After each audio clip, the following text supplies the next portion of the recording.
আসসালামু আলাইকুম রহমতুল্লাহ বারাকাতুহু। আজকে আমাদের আলোচ্য বিষয় মেসওয়াক সম্পর্কে। হাদিস শরীফে মেসওয়াকের উপরে খুবই গুরুত্ব আরোপ করা হয়েছে।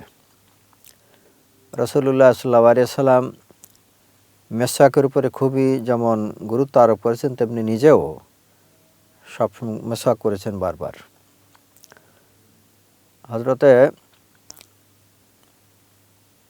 আবু হুরায়রা রাদিয়াল্লাহু তাআলা আনহু থেকে বর্ণিত আছে একটি হাদিস, যে রাসূলুল্লাহ সাল্লাল্লাহু আলাইহি সাল্লাম ইরশাদ করেন যে আমি যদি আমার উম্মতের জন্য কষ্টকর মনে না করতাম, তাহলে তাদেরকে প্রত্যেক নামাজের সময় মেসওয়াক করতে বলতাম, আদেশ করতাম। মেসওয়াক করতে আদেশ করতাম, ঠিক এই শব্দটি আছে।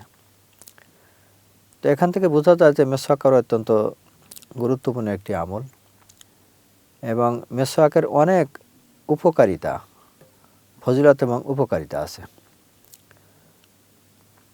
একটা এ সম্পর্কে আল্লামা ইবনে আবেদিন শামী, বিখ্যাত ফিকহাবিদ, যিনি ফতোয়ায়ে শামীর তিনি লেখক, তো তিনি বলেছেন যে মেসওয়াকের যে উপকারিতা কমপক্ষে ৭০টি। তার মধ্যে সর্বনিম্ন উপকারিতা হচ্ছে মুখ পরিষ্কার হয়, মুখের পরিচ্ছন্নতা অর্জন হয়, এটা হচ্ছে সর্বনিম্ন। আর সর্বোচ্চ উপকার হলো যে মৃত্যুর আগে কলেমায়ে শাহাদাত পড়ার তৌফিক নসিব হয়। এই যে বিরাট বড় ফজিলতের কথা। এবং একটি হাদিস আছে যে নামাজের আগে মেসওয়াক করা হয় সেই নামাজের ফজিলত যে নামাজের জন্য মেসওয়াক করা হয় না তার তুলনায় ৭০ গুণ বেশি। তো এইটা হচ্ছে নামাজের ফজিলতের কথা বললাম, মুখ পরিষ্কার করার কথা বললাম। আরেকটি হাদিস আছে যে আসওয়াকু মাথারাতুল লিল ফাম ও মারজাতুল লির-রব, যে মেসওয়াক হচ্ছে একদিকে মুখ পরিষ্কার করার একটা উপায়, তেমনি আরেক দিক হচ্ছে আল্লাহ তাআলার সন্তুষ্টি লাভের উপায়। তো সেজন্য নবী করিম সাল্লাল্লাহু আলাইহি ওয়াসাল্লাম মেসওয়াকের উপর খুব গুরুত্ব আরোপ করেছেন। এই সমস্ত হাদিসের কারণে ইসলামের একটি দল, যারা আসহাবু জাওয়াহির নামে পরিচিত, তারা বলতেন যে মেসওয়াক করা ওয়াজিব। দাউদ জাহেরি রহমতুল্লাহ আলাইহি, তিনি হাদিসের কোনো প্রকার ব্যাখ্যা বা বিশ্লেষণ করার পক্ষপাতী ছিলেন না। হুবহু হাদিসে যা আছে হুবহু সেই অর্থই তিনি নেওয়ার পক্ষপাতী ছিলেন। তো সেজন্য তিনি বলতেন যে মেসওয়াক করা ওয়াজিব। কিন্তু তার সঙ্গে অন্যরা একমত হন নাই। ওনারা বলছেন যে আসলে রাসূলুল্লাহ সাল্লাল্লাহু আলাইহি ওয়াসাল্লাম গুরুত্ব আরোপ করেছেন ঠিকই, কিন্তু তিনি অত্যাবশ্যক করেন নাই, বাধ্যতামূলক করেন নাই। তিনি করতে চেয়েছিলেন, অত্যাবশ্যক করতে, কিন্তু তিনি বলেছেন যে যদি উম্মতের জন্য কষ্টকর না হতো তাহলে আমি বাধ্যতামূলক করতাম। তো যেহেতু তিনি চেয়েছিলেন, করেন নাই, অতএব তা অত্যাবশ্যক নয়। তবে এটা একটা যে অত্যন্ত প্রয়োজনীয় একটা আমল এবং এতে যে অনেক ফজিলত এবং অনেক উপকারিতা রয়েছে তাতে কোনো সন্দেহ নেই। একটি হাদিসে আছে যে রাসূলুল্লাহ সাল্লাল্লাহু আলাইহি ওয়াসাল্লাম বলেন যে হযরত জিবরাইল আমাকে মেসওয়াকের প্রতি এমন জোর তাগিদ করতে লাগলেন যে বারবার। তো আমার জন্য মনে হলো মেসওয়াক করতে করতে আমি হয়তো আমার মাড়ির গোশত আলাদা করে ফেলব। তেমনি আল্লাহ রসুল তিনি যে বলছেন আমি তোমাদের মেসওয়াক করার উপরে খুবই জোর দিচ্ছি।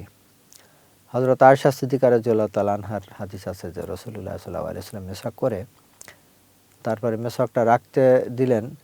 সেখানে দুইজন সাহাবী ছিলেন, একজন কম বয়সের, একজন বেশি বয়সের, একটু বয়স্ক। তো রাসূলুল্লাহ সাল্লাল্লাহু আলাইহি ওয়াসাল্লাম ছোট যে সাহাবী তার কাছে দিলেন, কিন্তু হযরত জিবরাইল আলাইহিস সালাম তাকে ইশারা করলেন যে না, বড়জনের কাছে দিন। এর মানে হচ্ছে যে মেসওয়াক অত্যন্ত গুরুত্বপূর্ণ একটি বস্তু, সেজন্য এর গুরুত্ব বোঝানোর জন্য তিনি বলছেন যে ছোট জনের কাছে না, বড়জনের কাছে রাখতে দেওয়া দরকার। তো সেজন্য মেসওয়াক করা যে অত্যন্ত জরুরি তা এখান থেকে বোঝা যাচ্ছে। আর বর্তমানকালে চিকিৎসা বিজ্ঞানের কল্যাণে আমরা তো জানতে পারছি যে মুখ এবং দাঁত পরিষ্কার পরিচ্ছন্ন রাখা যে কত জরুরি, স্বাস্থ্যের জন্য জরুরি, এবং এই ব্যাপারে অবহেলা করা যে স্বাস্থ্যের জন্য কত ক্ষতিকর, তা তার বলার অপেক্ষা রাখে না। রাসূলুল্লাহ সাল্লাল্লাহু আলাইহি ওয়াসাল্লাম এখান থেকে ১৫০০ বছর আগে মানব জাতিকে যে সমস্ত শিষ্টাচার এবং স্বাস্থ্যবিধি শিক্ষা দিয়ে গেছেন, যদি আমরা তা অনুসরণ করি তাহলে আমাদের উভয় দিক দিয়ে উপকার, দুনিয়াতেও এবং আখিরাতেও। আসলে আম্বিয়া কেরামের শিক্ষার বৈশিষ্ট্য হলো এই, যে যত নবী দুনিয়াতে এসেছেন তারা মানব জাতিকে তাদের জীবন যাপনের এমন পদ্ধতি, এমন শিষ্টাচার, এমন যে সৌজন্য শিক্ষা দিয়েছেন, যেগুলো অনুসরণ করলে শুধু তার যে শুধুমাত্র দুনিয়ার ফায়দা হবে না, দুনিয়ার সমস্ত আখিরাত না, বরং উভয় জগতের ফায়দা হবে, উপকার হবে। যে আখিরাত তো ফায়দা অবশ্যই হবে, সব পাবে, সাথে সাথে দুনিয়াবী জীবনও তার সুগময় হবে। তো মেসওয়াক এমন একটি আমল, যে আমলের দ্বারা যেমন আল্লাহ তাআলা সন্তুষ্ট হবেন, ঠিক তেমনিভাবে দুনিয়া তো তার ১ নম্বর উপকার হবে এই যে তার মুখ পরিষ্কার থাকবে। আর মুখ পরিষ্কার থাকার যে উপকারিতা এবং এর যে ফল, সুফল, এটা তো আমরা এখন চিকিৎসা বিজ্ঞানের কল্যাণে খুব জানতে পারছি। এবং আমরা চিকিৎসা বিজ্ঞান যদি নাও বলতো, আমরা বাস্তব জীবনে বুঝতে পারি যে আমাদের এই মেসওয়াক করা, দাঁত পরিষ্কার করা কত যে জরুরি, এ থেকে আমরা অনুভব করতে পারি। তো আমরা সুন্নত পালনের নিয়তে যদি আমরা এই আমলটি করি, তাহলে আমার যে মুখে পরিষ্কার হওয়া, স্বাস্থ্যের পরিচ্ছন্নতা, স্বাস্থ্যের যে উপকারিতা, তা তো হবেই, সাথে সাথে সওয়াব পাওয়া যাবে। রাসূলুল্লাহ সাল্লাল্লাহু আলাইহি ওয়াসাল্লামের সুন্নাহ অনুসরণ করার যে নিয়ত যদি থাকে, তাহলে সুন্নাহ অনুসরণের সওয়াব পাওয়া যাবে, আর দুনিয়াবী ফায়দা তো আছেই। তো এখানে আমাদের নিয়তের ব্যাপারটা, যে আমরা যদি আল্লাহ রসুলের সুন্নাহ অনুসরণের নিয়তে মেসওয়াক করি, তাহলে আমরা সওয়াব অবশ্যই পাবো, আর সাথে সাথে দুনিয়ার যে উপকারিতা তাও পাবো। তো এই দিকে আমাদের খেয়াল করছে, মুমিনের প্রত্যেকটি কাজ তার সওয়াবের নিয়তে করা প্রয়োজন। সুন্নাহর অনুসরণ করলে যদি তার একদিকে দুনিয়ার ফায়দা, উপকারিতা, তেমনি পাবে আখিরাতের ফায়দা। আল্লাহ তাআলা আমাদেরকে সবাইকে তৌফিক দান করুন। আল্লাহ রসুলের এমন একটি গুরুত্বপূর্ণ সুন্নত আমল করার, অনুসরণ করার এবং যথাযথ নিয়মে আমল করার তৌফিক দান করুন। ওয়া আখিরু দাওয়ানা আনিল হামদুলিল্লাহি রাব্বিল আলামিন।